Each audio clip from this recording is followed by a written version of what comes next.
BNP chairperson Begum Khaleda জিয়ার নামাজে জানাজায় অংশ নিতে এরই মধ্যে লাখো জনতার ঢল। এটি মানিক মিয়া অ্যাভিনিউ সংসদ ভবন এলাকা সহ আশপাশের এলাকায় ছড়িয়ে পড়েছে। তানভীর, আপনি এখন যেখানে আছেন এই এলাকাতে আপনার মাধ্যমে দেখতে পেলাম যে অনেক নারী তারা আসছেন খালেদা জিয়াকে শেষ বিদায় জানাতে। যদিও নামাজে জানাজাতে নারীদের অংশগ্রহণের ব্যাপারে বিধিনিষেধ রয়েছে ইসলাম ধর্মে, তো নারীদের যে আগমন এটি আসলে তারা কি বলছেন, কেন আসছেন এখানে তারা? এখন নারীরা যে শুধুমাত্র জানাজার জন্যই এসেছেন তেমনটি নয়, তারা আসলে শেষবারের মতো প্রিয় নেত্রীর লাশের কফিনটিকে একবার দেখার জন্যও কিন্তু এসেছেন এবং অনেককে আমরা আবেগপ্রবণ হতে দেখেছি এবং তারা যেমনটি বলেছেন যে এই যে দেশের একটি ক্রান্তি লগ্ন, এই সময় আসলে তার অনেক প্রয়োজন ছিল এবং দেশ তাদের একজন অভিভাবককে আসলে হারিয়ে ফেললো এবং আসলে বড্ড অসময়ে হারিয়ে ফেললো এবং বেগম জিয়ার এই সময়ে থাকাটা অত্যন্ত জরুরি ছিল বলে তারা মনে করেন। এবং আপনি যেমনটি বলছিলেন যে বেগম জিয়া কখনোই নির্বাচনে হারেননি, তিনি ৮০ বছর আয়ু নিয়ে এসেছিলেন এবং এই তার যে জীবনকালে তিনি ১৮ বার নির্বাচনে অংশ নেয় এবং এই ১৮ বারই তিনি তার যে সংসদীয় আসনগুলো ছিল সেই আসনগুলোতে তিনি জয়ী হন এবং তার কিন্তু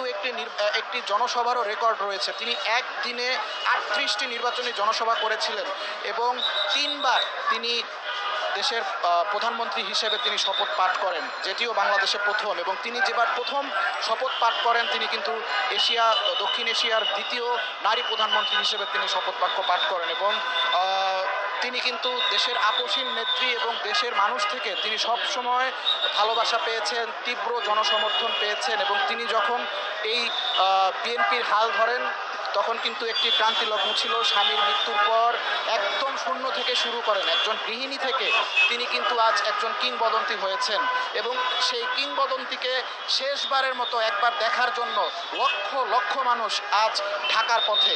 শুধুমাত্র যে ঢাকার মানুষ তেমনটি নয়, ঢাকার বাইরের বিভিন্ন জেলা উপজেলা থেকে হাজার হাজার অঙ্গ সংগঠনের নেতাকর্মী এবং পাশাপাশি সাধারণ মানুষ আজ এখানে উপস্থিত হয়েছেন। তাদের একটাই চাওয়া, প্রিয় নেত্রীকে শেষবারের মতো শ্রদ্ধা জ্ঞাপন করা। আমরা জানি যে বেগম জিয়া তার যে রাজনৈতিক দূরদর্শিতা, প্রজ্ঞা, এই সবকিছু মিলিয়ে তিনি আলোচনায় আসেন এরশাদ বিরোধী আন্দোলনের সময়। দীর্ঘদিন স্বৈরাচারের বিরুদ্ধে আন্দোলন সংগ্রামে সম্মুখ সারি থেকে তিনি নেতৃত্ব দিয়েছেন এবং নেতৃত্ব দেওয়ার এক পর্যায়ে দেশে গণতন্ত্র প্রতিষ্ঠার লক্ষ্যে তিনি তার নেতৃত্বে স্বৈরাচার সরকার পতন ঘটে এবং স্বৈরাচার সরকারের পতনের পর নির্বাচন হয়, গণতান্ত্রিক প্রক্রিয়ায় বিএনপি রাষ্ট্র ক্ষমতায় আসে। তিনি প্রথমবারের মতো প্রধানমন্ত্রী হন এবং নারী প্রধানমন্ত্রী হিসেবে বাংলাদেশের ইতিহাসে তার নামটি প্রথম লেখা হয়। এরপর তিনবার প্রধানমন্ত্রী হয়েছেন BNP chairperson Begum Khaleda Zia.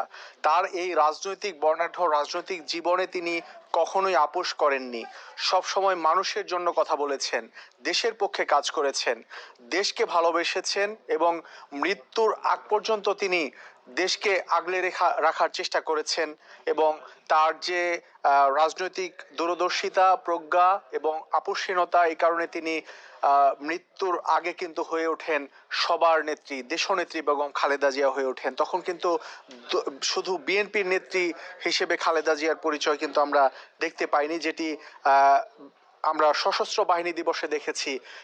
২১ November তিনি সশস্ত্র বাহিনী দিবসের যে অনুষ্ঠান সেখানে অংশগ্রহণ করেছিলেন, প্রধান উপদেষ্টা বক্তব্য দিয়েছেন, সেখানেও তিনি বলেছেন দলমতের ঊর্ধ্বে তিনি উঠে গেছেন, সবার নেত্রী হিসেবে প্রতিষ্ঠা পেয়েছেন তিনি। বেগম জিয়ার নামাজে জানাজা বেলা ২টায় শুরু হবে, আরো ঘন্টা ২-এর মতো সময় বাকি আছে। এরই মধ্যে সংসদ ভবন সহ আশপাশের এলাকায়, দক্ষিণ প্লাজা, মানিক মিয়া অ্যাভিনিউ সহ আশপাশের এলাকায় লাখো জনতার ঢল, লাখো নেতাকর্মীর উপস্থিতি, সাধারণ মানুষের উপস্থিতি।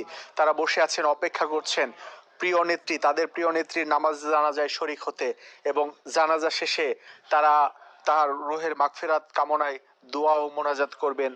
জানাজার ইমামতি করবেন জাতীয় মসজিদ বাইতুল মোকাররমের খতিব মাওলানা আব্দুল মালেক, তিনি ইমামতি করবেন। এটি গতকালকে বিএনপির পক্ষ থেকে জানানো হয়েছে।